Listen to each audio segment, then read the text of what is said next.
Broadcasting live from the Business Radio X studios in Atlanta, Georgia, it's time for Atlanta Business Radio, spotlighting the city's best businesses and the people who lead them.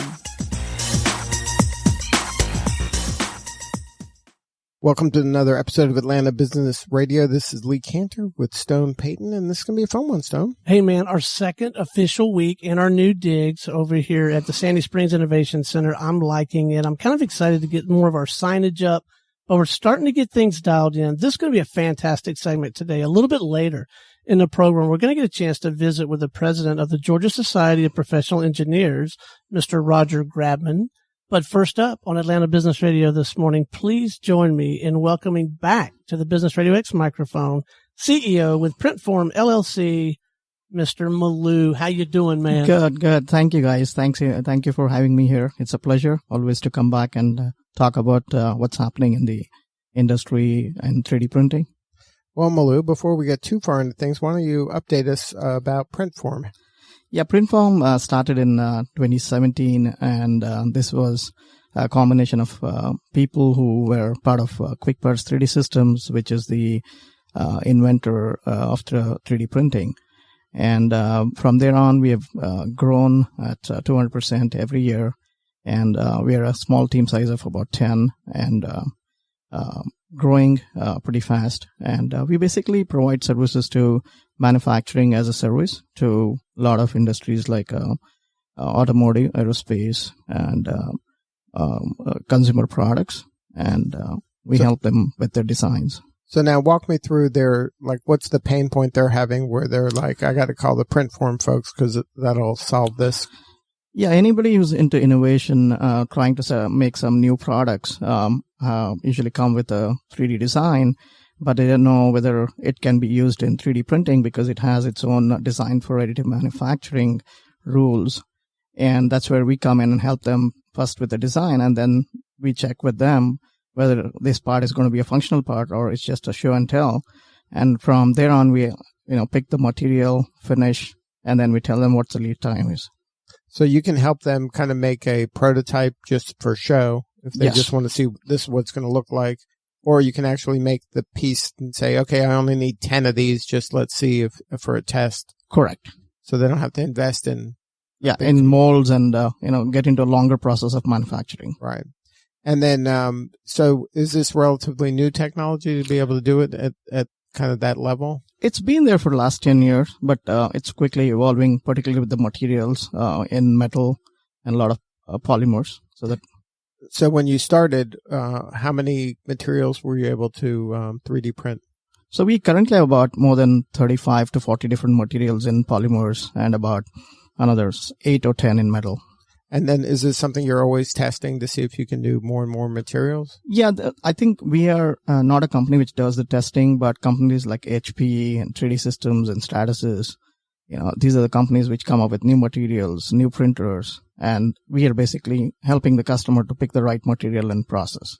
Are your clients all over the world, or are they primarily in Georgia or the Southeast? We are primarily focused in America right now, catering to a lot of companies within the U.S. And then how do you get the word out? How do they even find out that this service exists? So one is, of course, we have a 80-20 rule and reference of mouth, with customers, happy customers going back and referring us. Of course, we use the digital platform through AdWords, email campaigns, social media. And then is this also a marketplace, or is this kind of just a kind of production manufacturing? So it's a combination of both, because we do interact with the customer before they're ready to pull the plug for placing a purchase order, right, to write a check. So we do help them with the design also, and then that's where we come in. It's marketplace / technical support. Now, this isn't your first rodeo in terms of business. You're a serial entrepreneur. Is this your first foray into 3D printing? Yes, this is my first in 3D printing, but I've been in serial entrepreneur for the last 20 years. Done different businesses from IT services to setting up a business school. And, right now I'm into another venture in dental aligners. So we just launched it a month ago. So. Oh, those, the plastic. Correct. Yeah, it's similar to Invisalign, what Invisalign is doing. So you have your own version? Yes. So we do have our own scanner. So we have come with an intraoral scanner. It's maybe 10% of what it costs for any bigger company product. Oh, wow. Yeah. So that's the innovation we have done. And then so that's a consumer product? Correct. And So you partner with orthodontists or dentists? Yes. So we give end-to-end solution. So we help them with the treatment plan. Once they're able to use our scanner, then we have a clinical management system which tells them how to, put up a plan around it, and the technicians can view it. And once they approve it, we are able to print it also. And then was this something that you're building from scratch, or you acquired a firm? No, we're building from the scratch.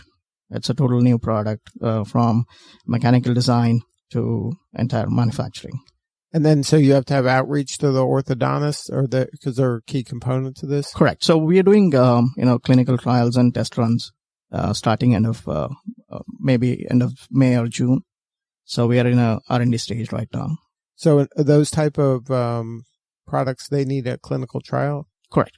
So basically, after some of them need FDA approvals, and then some of them will have to go through, because it's intraoral going into the mouth. So the radiations, we'll have to check on that. Mm-hmm. And then since the treatment plan is already been planned, we'll have to, get patients use it and see whether our treatment plan, because it is an algorithm behind it. So whether the algorithm is working or not. So at this stage, where you at? You're doing the testing? So we're done with the scanner right now. So you have the machine that can make scan. It. And then now are you testing on humans yet? No, not yet. So we're working on it. So how long does that, because I know medical device has a shorter kind of timeline than other medical. So basically what will happen is it depends on the how long the treatment plan is going to be on the patient. So we'll pick the shorter ones, like maybe 3 months, which need lesser corrections. Mm-hmm. And then we'll move on to the longer ones. It can take up to 12 months. Mm-hmm. So it'll be a combination of 3 to 12 months. So you do the medical, the testing on the 3 months just to get proof of concept and it's safe and all that stuff? Correct. And then you roll it out? Yep. So the timeline to get all this done? End of this year. So you'll begin testing at the end of this year? No, we'll be ready to go to the market. So you'll have finished your testing in that period of time? Yeah. And you'll get the approval? Hoping we are starting basically this from, more of international markets, because, here it'll take some time for us to get the FDA approvals. Okay. So markets like India. So you started internationally on this project is international first. Correct. And the PrintForm is America first. Yes. So. Man, you're a busy guy. Sort of. How do you find the projects? Like what catches your eye? So anything which, is related to innovation, I get excited about because I feel that there are a lot of ideas, but people are not able to put a team around it, and that's my strength. So I bring in every expert into it. Like if you look at PrintForm, we've got the best sales guys of the industry itself. There's a top 3 guys selling $4 to $5 million worth of parts every year. And similarly in the dental matrix, I have some great orthodontists, and then design team is good. Manufacturing, there's a partner, and there's a full-time technology guy who's helping us to build the entire automation side of it. So my strength is to put people together. Now, you've been around the world doing your work. What made you kind of land here in the Metro Atlanta area? So it was more of, my wife used to work for Accenture. She got an option to move into Atlanta. And then, of course, I have my brother-in-law who lives here. Were you happy about that when you found out? Yes, it is exciting. I had an option to go to Chicago or Seattle. But Atlanta, I think, was a good choice altogether. So now that you've been here for a little bit, how has the entrepreneurial ecosystem been for you? Very good. I got lucky to get connected with few of the, Chamber of Atlanta, and then TIE, which is a great platform to be part of. Sure. And that helped me a lot to get in and meet people, like-minded people. So I got an access to the business, successful people, industry, and that helped a lot. And then from your kind of perspective, what does Atlanta need more of? I think more entrepreneurs. That's what we are focusing right now. I've become part of TIE Atlanta. I'm a board member. And one of the key areas we're trying to work is to see early stage startups coming and with more success stories. And I think that's what more Atlanta needs, so that the kids coming out from the schools and colleges can stay back within the city, because then now they have the option to work locally.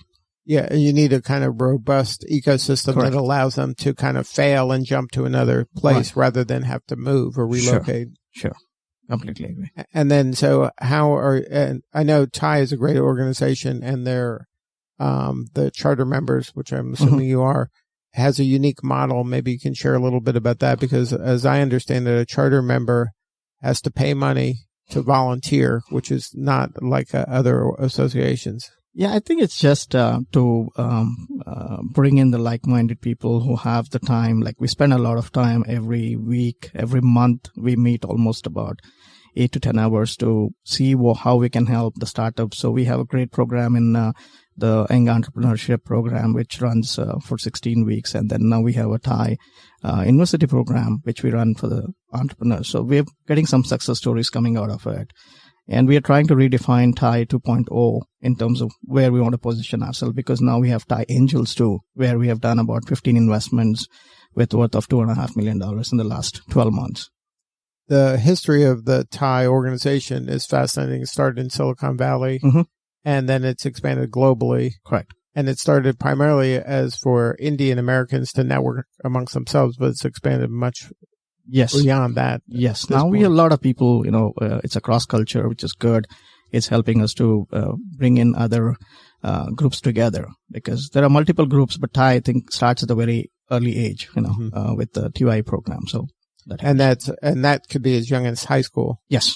And then there's a place for them to kind of pitch and work as a team to create something. Correct. In order to kind of go to a national or international competition. Correct. We invite for applications.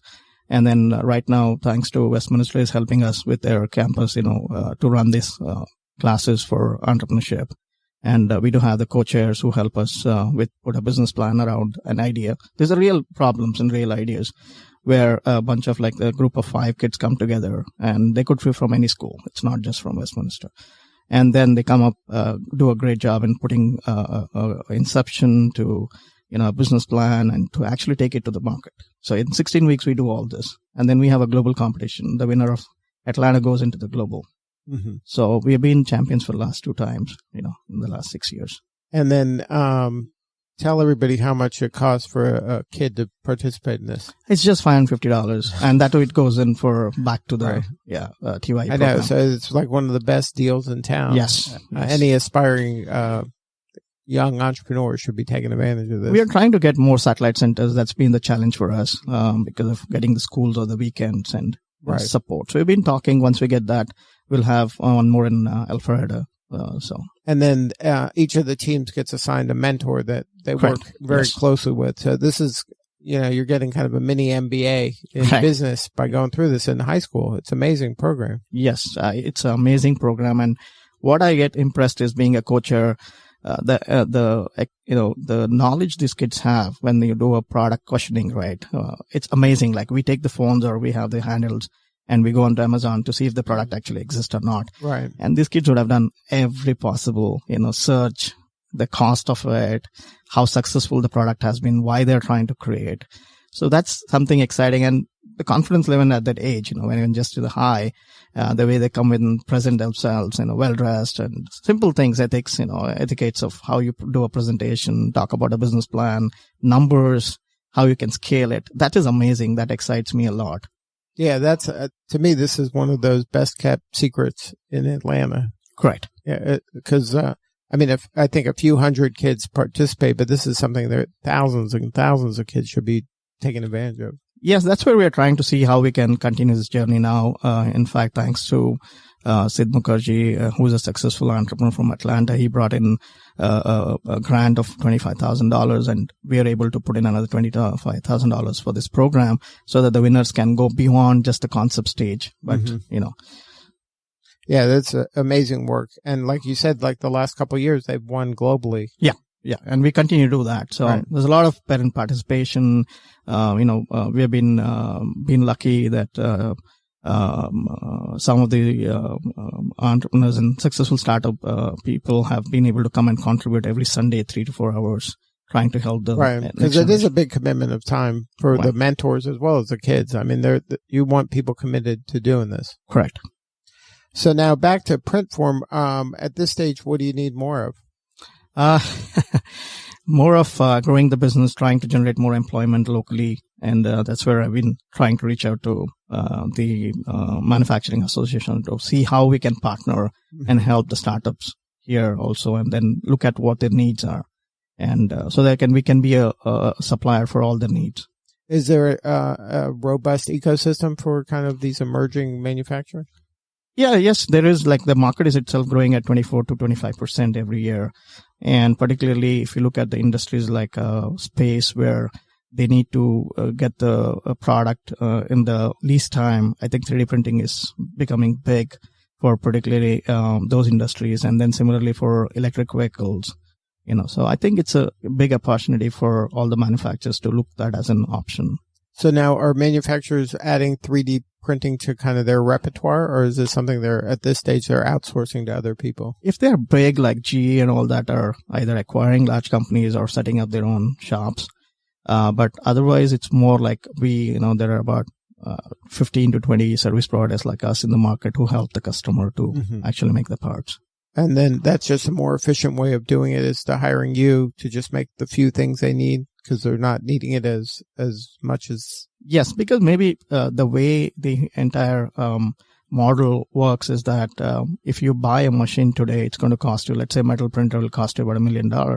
And by the time you start using it, there's a newer technology available in the market. So what happens is that maybe what you wanted it on that day is there, but it cannot be used for maybe 6 months from now. So It's better to go with somebody like us who are open to any platform, any printers. And as the technology evolves, we are there to help.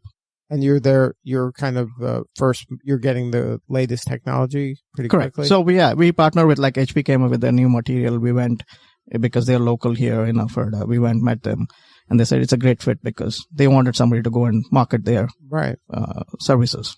And then so you can jump in there and then kind of use the stuff and then get business from all over the place, whereas that one manufacturer is only going to be using it for themselves. Correct.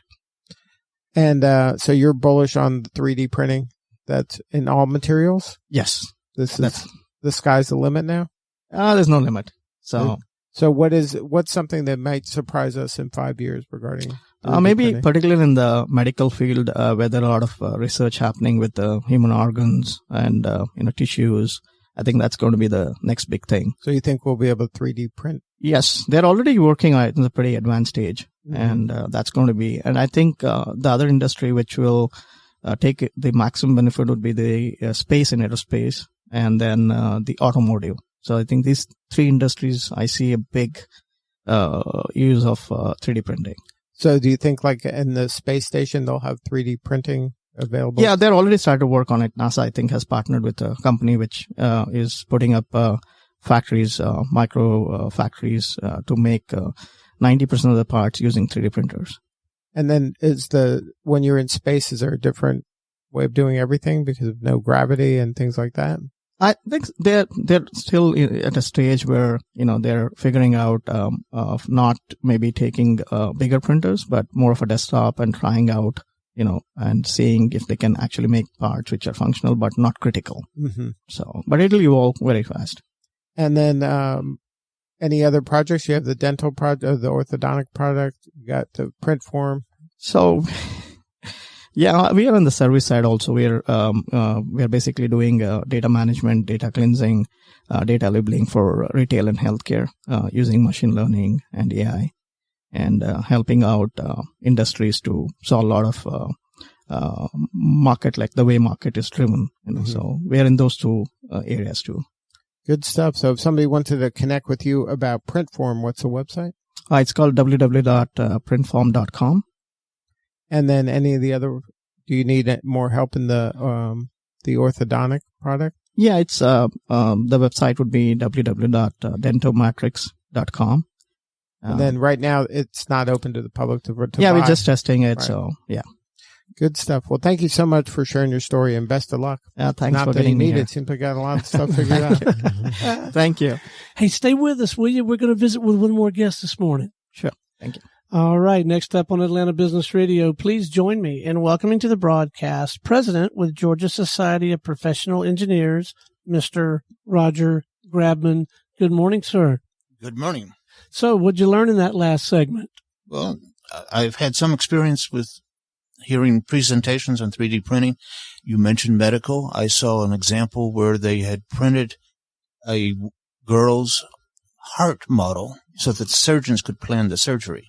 Wow. So they can practice? Yeah. Or they can so they actually printed an actual one, not just an image of one? No, actual one. So they could do a pre-operative on that to see how complicated or. That's cool. The world is changing. So, Roger, tell us what you're up to at the Georgia Society of Professional Engineers. There's a big, it's E-Week, right? Or yes. It's coming up. Is it here now? This is E-Week. The effort of E-Week is to acquaint the public with professional engineering and the whole field of engineering, particularly among students. At what age student? Well, there are STEM programs that start at kindergarten and also all the way up into graduate school. So is there a shortage of engineers? Do we need more? Well, there's always room for more engineers, more creative engineers, precise engineering. Engineering training leads to many different fields, government, education, business, manufacturing, research, all different kinds of industries. It's a very strong profession to get into. So why do you think that kids aren't choosing engineering as much as some of the other professions? Is it too hard? Is math too hard? I think that may be one barrier. To address that, the Georgia Society of Professional Engineers is a sponsor of Math Counts. NSPE, National Society of Professional Engineers, is the parent organization for GSPE, is a founding sponsor of Math Counts, along with several corporations and other organizations. Math Counts' aim is to encourage math competency among middle school students. Math is a gateway skill for so many fields: business, engineering, sciences, medicine. Without a math competency, the students have a limited future. So now, do you think this is something that we can teach anybody to be good at math, or is this something that you're born with these kind of innate talents that you're kind of good at math? I think some people get intimidated by math early, which is a shame. I think it is teachable. It has to have the mindset that it's not intimidating. And as I said, it's teachable, I believe. Now, we do a lot of work with some women technology groups, and in their kind of view of the world, there's a shortage of women in some of the STEM fields, and that women are kind of self-selecting out at a young age. What's your kind of take on that? I think it's reversing. I've read recently that the majority of college students are actually women. The college students or engineering students? Well, that's college students wide. But when I look at the people on LinkedIn who are declared as engineering students, a very sizable fraction of them are women. Mm-hmm. When I was in school, I believe there was 2 women in my freshman class. Right. They changed majors before graduation. Right, I know. So that was, and that was a minute or 2 ago, but now you're seeing the trend maybe kind of reversing a little bit. Yes. Is it because there's just so much like kind of job opportunity? Because I would imagine the unemployment rate of qualified engineers is pretty much 0. There is some unemployment rate for all fields, but it's very low for engineers, particularly for registered professional engineers. Now, in the path of a person that's going on a career of an engineer, how do you suggest that they kind of choose their specialty? Or is it better to be a generalist in this? Engineering is very much segmented into specialties. So typically, the major ones are mechanical engineering, electrical, chemical, civil engineering. You can get into other specialties, even within those specialties. For example, electrical as opposed to power electrics, engineering, transmission engineering, generation, microcircuits, So how does someone kind of find their place? What interests them, really? So how did you find yours? Oh, I've often commented how many mothers would be surprised at what their children end up doing later in life. I don't think my mother would have been surprised that I'm an engineer. Maybe surprised at some of the things I've worked on. As a kid, I was doing things with the resources I had. Even as an 11-year-old, I made a burglar alarm from my bedroom door. That just on your own? Yes. Just using your own creativity? Or was there a model of a burglar alarm? No, it was on my own. My parents found out about it that night. When they broke into your room? No, when I got up in the middle of the night. So you were always tinkering, wanting to know how things worked? Yeah, I think so. And so that's a clue for parents out there that their kid might consider being an engineer. They like to tinker. Several years ago, I was at a junk auction, and somebody was selling a box of junk that included some broken alarm clocks. Mm-hmm. And I suggested to a woman who had an 11-year-old son, buy the box for your kid to take the clocks apart to see how they work. Oh, no, he'd make a mess. And I thought, you have limited your kid. Right. That's a missed opportunity. So now, walk me through eWeek and how that's going to play out. Is that in conjunction with the schools? Like who's involved in eWeek? Well, eWeek is nationwide. So there's quite a few organizations that are presenting programs to students, particularly at the younger grades. I suspect there's quite a few engineers who are addressing their children's class about what they do for a living. If you take a look at anything that people touch somewhere along the line, there was engineers. For example, here on this table, there are water bottles. If you want to know the technical term, that's a injection stretch blow mold PET biaxially oriented bottle. Mm-hmm. Yeah, I've worked on machines to design and build those. There's engineers involved in making those bottles. There's engineers involved in coming up with the electronics that we're using now. And most people are not aware that there's a backstory to everything. And engineers are involved. And this is a field in which people can be making a difference. Now, for the young person that's considering being an engineer, is there any opportunity to get scholarships or any kind of money to help them on their career if they don't have the resources themselves? Yes, the GSPE is a participant in the Georgia Engineering Foundation, which in 2018 administered $86,000 in scholarship money. Is that locally here?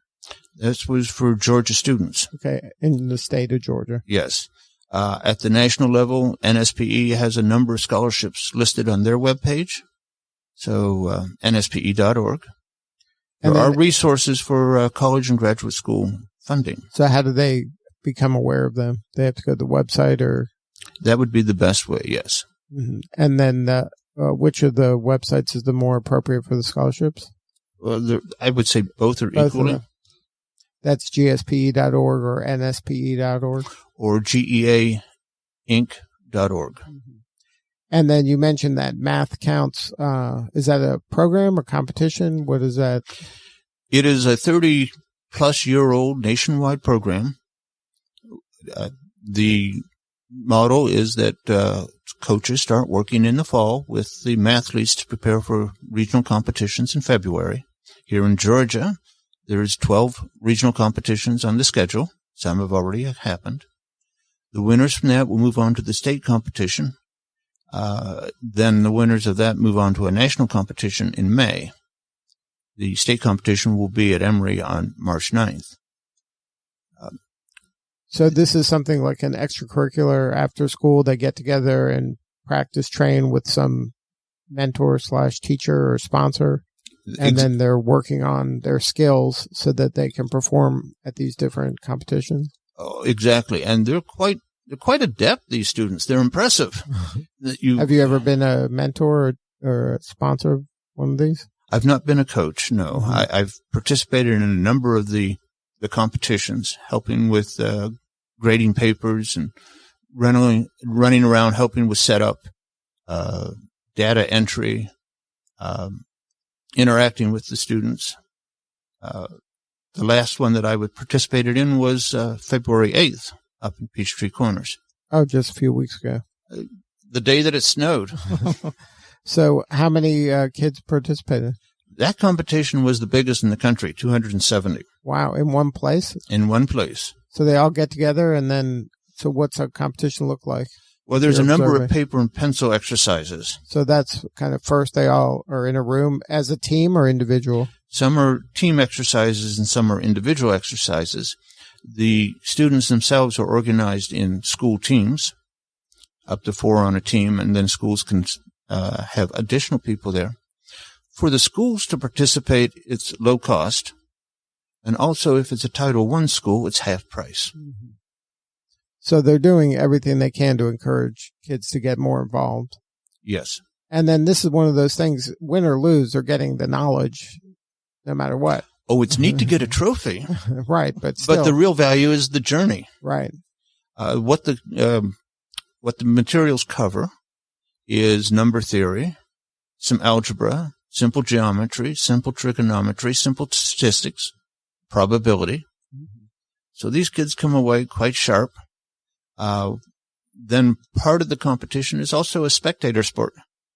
Questions are projected on the wall and everybody gets a chance, and the select few are rushing to get the answer first. And so one year the question was, what is the last digit, the product of all the prime numbers between 1 and 100? The kid answered in 3 seconds. Wow. Did you know the answer? I it took me longer than 3 seconds, but when I hear the answer, it's like, oh, of course. So now for you in this stage of your career, what kind of drove you to be the president of the association?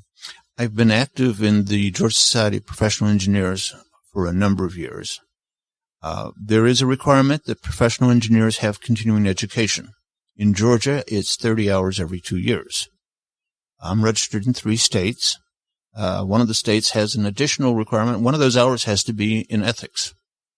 GSPE is a very good organization in which to gain some of these continuing education hours, what we call PDHs. Since I was active in that, and also I've been the person arranging for speakers for the Atlanta Metro chapter for a long time, I got tapped to run for the state president-elect, and then, of course, follow up. That becomes the state president.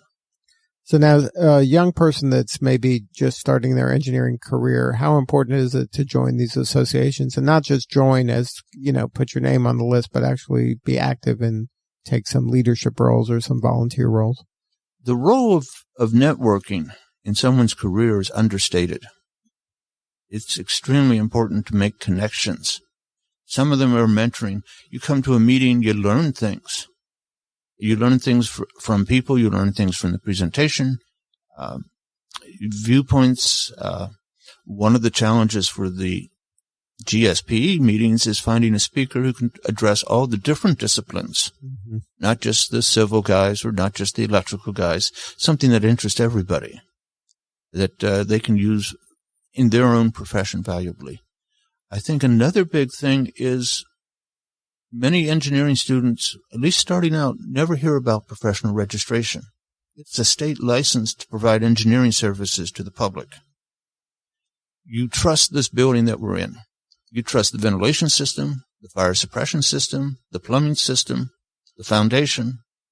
All of these were designed by professional engineers, and they're required to apply what's known as a stamp or a seal to the plans.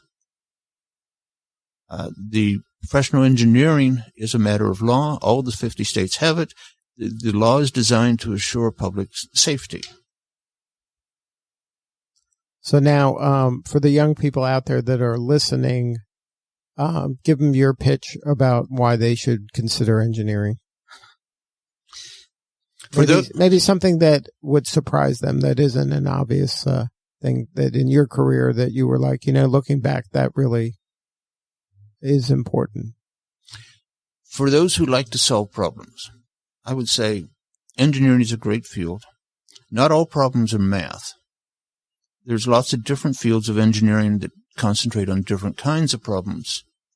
But again, the common thing is engineers solve problems. They just don't do design. They just don't run things. They solve problems. For those who want to express things creatively, solve problems, help society, have an interest in making life in general better, engineering is a rewarding career.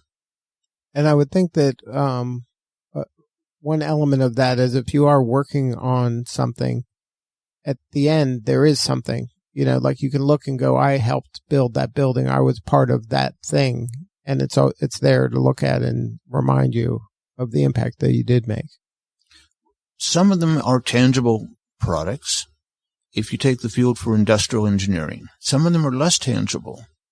One of the famous starters of the field of industrial engineering was Frank Gilbreth. You've heard of Cheaper by the Dozen? Mm-hmm. He was the model of that. You've heard of the scenes in the operating room where the doctor says, scalpel? Nurse says scalpel and places it in his hands. That was one of his innovations. The industrial engineering field organizes people and resources to accomplish tasks. It includes the field of ergonomics. So that's not tangible, but is it real? Well, the impact is real, absolutely. So if somebody wanted to learn more about eWeek or any of these things, one more time, the websites of the organizations. So for the National Society of Professional Engineers, www.nspe.org, GSPE, www.gspe.org, the Georgia Engineering Foundation, which is the scholarship, www.nspeinc.org. And then are you looking for more schools and colleges to participate? We're certainly looking for more schools to participate in math counts. Mm-hmm. The time for them to start doing that, of course, is in the fall. We're certainly interested in students pursuing professional registration in schools. In Georgia, there are several schools that provide engineering curriculums. Georgia Tech, of course, UGA, Kennesaw, Georgia Southern, Macon, and also Emory has a biomedical program. All of these can lead to professional registration. That process involves getting the right curriculum, sitting for an all-day test, usually near the end of their senior year, gaining several years of experience, taking another all-day test. And then, so do they normally take these tests before they graduate, or is it something they get a job and then they take these tests? Well, the first one can be taken near the end of their senior year. Mm-hmm. The second one can only be taken after they've gained the years of experience. And that's just part of their journey in this career. Yes. Good stuff. Well, thank you so much for sharing your story today. Well, thank you. All right. This is Lee Cantor for Stone Payton. Thank you to all our guests today. We will see you all next time on Atlanta Business Radio.